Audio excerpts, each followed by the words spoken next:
You've seen the claims. This penny is worth $1 million. This quarter can make you rich overnight. But is it true? The truth is, most of it is completely fake. Exaggerated prices, misleading hype. That's what we're here to expose. Welcome to Rare Coin Collecting. People love to post online about million-dollar quarters. And one that pops up from time to time is the Nebraska State Quarter. You'll see flashy headlines and social media posts claiming that certain Nebraska quarters can instantly make you rich, especially the 2006 Denver minted version. But as always here at Rare Coin Collecting, we cut through the hype and give you the real facts so you actually know what matters when collecting, buying, or selling. And trust me, the Nebraska D Quarter has some fascinating details, but also a lot of misinformation floating around. Let's start with the basics. The Nebraska State Quarter was released in 2006 as part of the U.S. Mint's 50 State Quarters program, which ran from 1999 to 2008. Each state quarter was designed to highlight a key moment or symbol from that state's history. Nebraska's design is truly one of the most iconic in the series. On the reverse side, you'll find an image of Chimney Rock, a famous landmark along the Oregon Trail, with a covered wagon in the foreground and the words, Chimney Rock in 1867, the year Nebraska became a state. Above the wagon, the sun is shown rising over the plains, giving the coin a warm, almost cinematic sense of the pioneer journey. Now, the D Mint mark on this coin means it was struck at the Denver Mint. In 2006, Denver produced a massive quantity of these quarters, over 273 million Nebraska D quarters.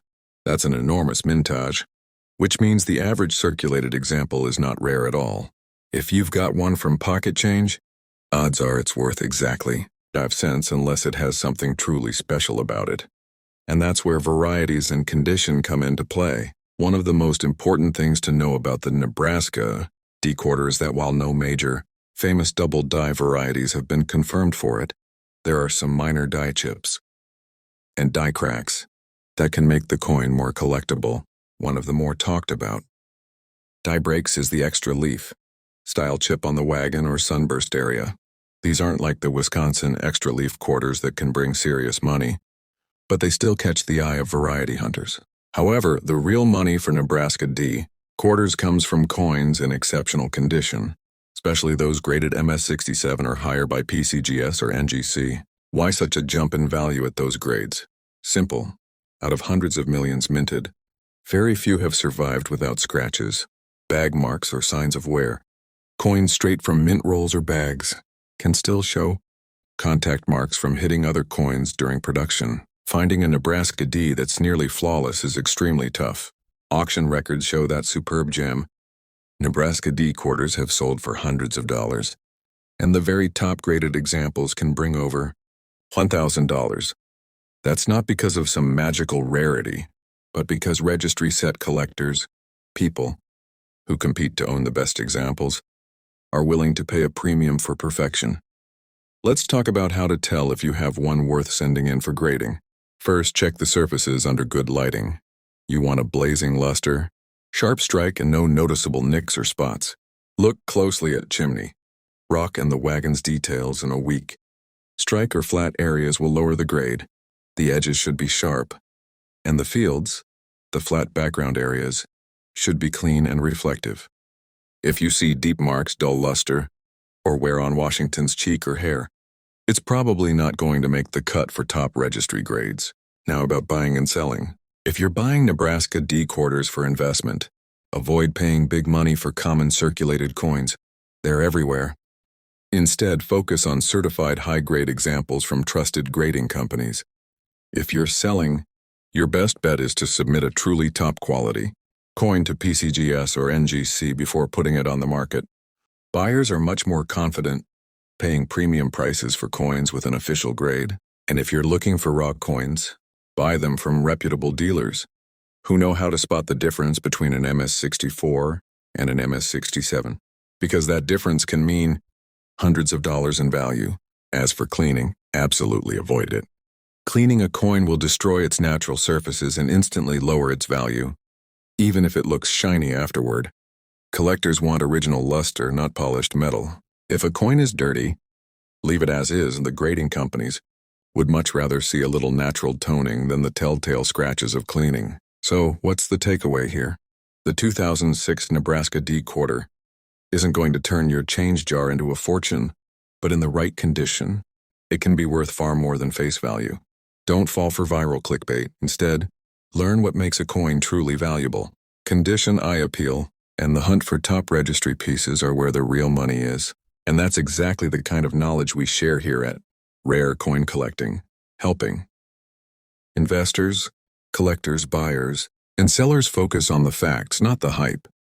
People keep saying the Nebraska State Quarter from 2006 is just a regular coin worth 25 cents. And yet some collectors have paid jaw-dropping amounts at auctions for certain Nebraska quarters. How is that even possible? Well, it all comes down to mint marks, striking errors, and condition. And the Nebraska P Quarter has its own unique story that collectors absolutely need to understand. Let's start with the basics. The Nebraska State Quarter was released in 2006 as part of the 50 State Quarters program. It was the 37th design in the series and represented Nebraska's admission into the Union in 1867. The reverse design is one of the most visually striking of all the state quarters. It features Chimney Rock, a famous geological formation that served as a landmark for pioneers traveling west along the Oregon Trail, and an image of a covered wagon being pulled by oxen, with the sun rising in the background. But here's where things get interesting for us collectors. The Nebraska P Quarter was struck at the Philadelphia Mint. And while millions were made, in fact, over 318 million, there are specific varieties in high grade, examples that can completely change the game for its value. One of the biggest factors in this coin's desirability is condition. Most Nebraska P Quarters entered circulation almost immediately, which means they picked up scratches, dings, and wear that destroy the possibility of getting a top-tier grade from a professional grading service. But the few coins that survived in pristine condition, straight from fresh mint rolls or original mint sets, have brought huge prices at auction. We're talking MS68 or higher. And those are rare for this coin because Philadelphia minted quarters from this time period are notorious for weak strikes and bag marks. Let's clear up some misinformation that's floating around online. You might have seen viral posts claiming any Nebraska quarter could be worth thousands, but that's simply not true. Your average worn Nebraska P from pocket change is worth exactly face value. The real money comes when you have either a high-grade uncirculated example, a major error, or variety. Speaking of errors, the Nebraska P has some truly dramatic examples that make collectors' hearts race. These include off-center strikes, die cracks running through chimney rock or the wagon, and even double die obverses and reverses. One of the most talked about varieties is the doubled die reverse, where parts of the lettering, like Nebraska or chimney rock, show clear doubling under magnification. These kinds of errors are rare because most get caught during mint inspection, but when they escape, they become highly sought after. Another detail worth mentioning is that the Philadelphia Mint in 2006 was transitioning in some of its die maintenance techniques, and that led to more noticeable die wear on certain coins. This is why sharp, fully struck Nebraska P quarters are tough to find, and why they get premium prices. Let's talk about the market. While a circulated Nebraska P quarter without any errors is worth 25 cents, a coin graded MS68 by PCGS or NGC has sold for hundreds, sometimes pushing into the high hundreds, depending on auction demand. If you find a major error, like a dramatic off-center strike or a retained cut over chimney rock, you could be looking at four figures from the right collector. So how do you sell one if you find it? First, never clean it. Cleaning a coin will almost always destroy its collector value. Instead, place it in a protective flip or capsule. Then check auction records from heritage auctions, great collections, or Stack's Bowers to see what similar coins have recently sold for.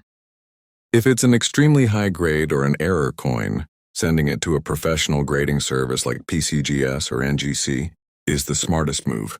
Graded coins almost always fetch higher prices because the grade is verified. Buying one is all about patience and research. Many collectors find uncirculated examples in original U.S. mint sets, which you can sometimes get for a bargain at coin shows or online. But be careful, photos don't always reveal hidden marks. So whenever possible, examine the coin in person under good lighting. Here's the bottom line. The Nebraska P quarter might look like just another state quarter in your change, but under the right conditions, it can be a serious collector's prize. Most people overlook it because they think only rare, mint marks like S or dramatic silver proofs are valuable. But as history shows, the Philadelphia Mint can produce some surprising treasures if you know what to look for. This is exactly why rare coin collecting exists, to give you the real story without the hype. If you're a coin investor, collector, buyer, or seller who wants to know what actually matters in this hobby, stick with us. No clickbait, no myths, just genuine numismatic knowledge. Because in the world of coin collecting, it's not always about how many coins were made. It's about how few survived in top condition. And the Nebraska P quarter is living proof of that. People online love to claim that the Nebraska, as a silver-proof state quarter, can sell for thousands, even tens of thousands of dollars. But let's slow down before the excitement runs wild. Yes, this coin can be valuable, but the real story is far more interesting than clickbait headlines would ever tell you. And if you're a serious coin collector or investor, you'll want to hear every detail before even thinking about buying or selling one. First, let's start with what makes the Nebraska quarter special in the first place. This design was released in 2006 as part of the U.S. Mint's 50 State Quarters program, honoring Nebraska's admission to the Union in 1867. The reverse design features a dramatic image of chimney rock rising above the Nebraska plains, an iconic landmark for pioneers traveling westward along the Oregon Trail. In the foreground, you'll see a covered wagon pulled by oxen, evoking the grit and determination of America's westward expansion. That scene alone is enough to capture a collector's imagination. But here's the twist: the coin we're talking about isn't just any Nebraska quarter. This is the S-Mint silver-proof version. That means it was struck at the San Francisco Mint, using a composition of 90% silver and 10% copper. Unlike the standard circulation strikes, these proof coins were made with specially polished dies and carefully prepared planchets, resulting in deep mirror-like fields and razor-sharp details. When you hold one under the light, the mirrored background and frosted design create that dramatic cameo effect collectors love. Now, many beginners think that just because it's silver, it's automatically worth hundreds. That's not true. Its base silver content does give it intrinsic value, but its real market price depends on a mix of factors: condition, demand, and rarity in high grades. And here's where we separate fact from fiction. The Nebraska S Silverproof isn't an ultra-rare coin in itself. It was minted for collectors in 2006 and sold in proof sets. Plenty were made, over 1.6 million, proof coins across all types. But the silver proofs make up a much smaller percentage, and perfect examples are always in higher demand. So what drives the big auction prices you hear about? Condition. Coins graded PR70 deep, cameo by top grading companies like PCGS or NGC, can bring premium prices because they represent flawless strikes and no spots, no haze, no scratches.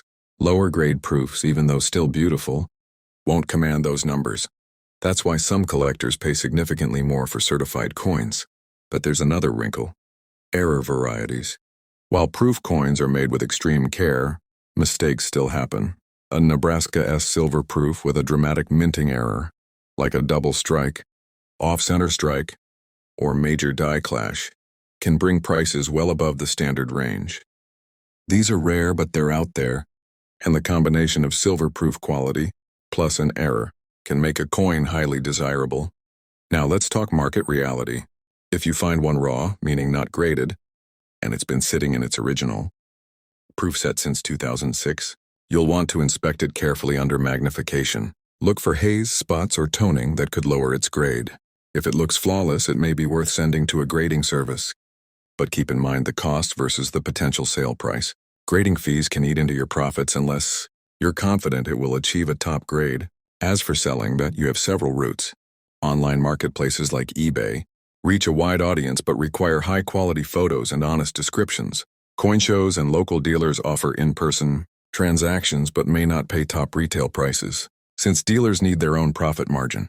Auctions, whether online or through specialized numismatic firms, are often the best way to reach collectors willing to pay for rarity and quality. Buying is another story. Don't get lured in by inflated. Buy it now. Listings claiming every Nebraska silver proof is worth a fortune. Research recent sold prices, not asking prices. And always verify that you're actually buying the silver proof version, not the clad proof, which looks similar but contains no silver and is worth less. And before we wrap up, one quick warning. Never try to clean your proof coins. Even the gentlest wipe can leave hairline, scratches invisible to the naked eye, but obvious under grading lights. Those marks can drop a PR70 to a PR68 in seconds, costing you far more in lost value than any shine you think you're adding. So yes, the Nebraska S silver proof can be valuable, but only when you know what you have, what it's worth, and how to handle it properly.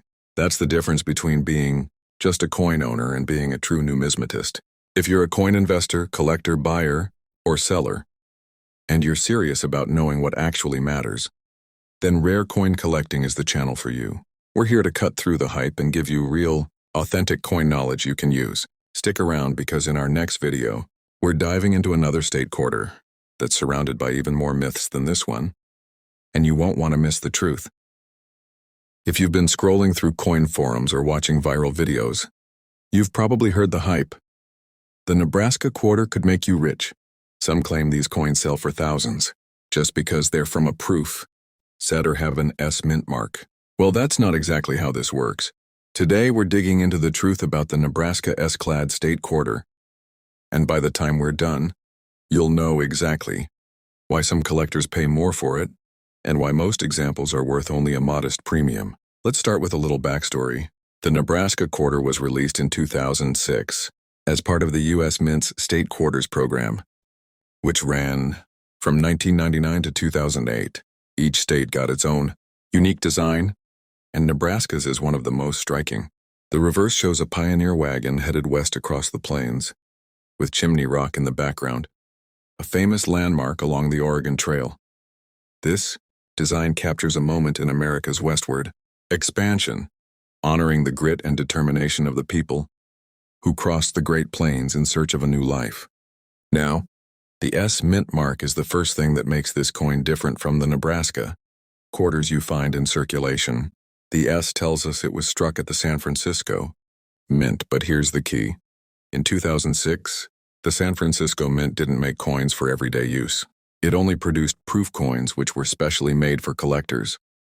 Proof coins are struck multiple times with polished dies, giving them razor-sharp details and mirror-like fields. But here's the part that trips people up. Not all S-Mint quarters are silver. In fact, the Nebraska S-clad is a copper-nickel clad proof, just like the quarters in your pocket, except for its superior strike and finish. The mintage for the 2006 S-clad Nebraska quarter was 3,262.9960, making it far from rare. Compare that to circulation quarters, which were minted in the hundreds of millions. Yes, proof coins are scarcer, but they were sold directly to collectors in sets, so most of them are still in pristine condition. When it comes to value, condition is king. A Nebraska S-clad quarter straight from a proof set, graded PR69 or PR70 deep cameo by PCGS or NGC, can bring a nice premium, sometimes in the low hundreds at top grades. But raw, ungraded examples from broken proof sets usually sell for just a few dollars each. This is why so many get-rich-with state quarters videos are misleading. They'll show you an online auction with an eye-popping price but skip over the fact that it was for a top-graded, perfect proof example, not the one you just pulled from a jar. Now let's talk about varieties and errors, because this is where things get interesting. While the Nebraska S-clad proof doesn't have a widely recognized double die or dramatic error variety, proof coins can still have minting mistakes, like missing frosting, die polishing lines, or even a struck-through error, where something came between the die and the planche during the strike. These are rare for proofs, but when they do happen, they can fetch strong prices from specialists. If you're looking to sell a Nebraska S-clad quarter, here's the smart way to do it. First, check the coin for perfect, unblemished surfaces, no scratches, no fingerprints, no hazing. If you think it could grade PR70, consider sending it to a reputable grading service. If it's a standard proof in nice shape but not perfect, Selling it as part of a complete 2006 proof set often brings better value than selling it alone. Online auction sites like eBay are good for reaching collectors, but always photograph your coin in good lighting to show off that proof shine. On the buying side, this coin is a great addition for anyone building a complete proof set of state quarters. My advice, if you're buying raw proofs, check that the mirrors are clear and the details crisp. Cloudy or spotted proofs are far less desirable. And remember, just because it's an S-mint proof doesn't mean it's silver. Always confirm whether you're buying the copper nickel clad or the silver version. So here's the takeaway. The Nebraska S-clad State Quarter is a beautiful proof coin with historic appeal and solid collector demand, but it's not a lottery ticket. Its value depends on grade, presentation, and in rare cases, errors. Don't fall for the hype. Real numismatic knowledge is what protects you from overpaying and helps you spot true treasures when they come along. This is what we do here on Rare Coin Collecting, cutting through the noise, giving you the history, the facts, and the collector's edge. Whether you're an investor, a collector, a buyer, or a seller, remember, coins tell a story. And the Nebraska Quarter's story is one of America's journey westward, frozen forever in copper-nickel brilliance.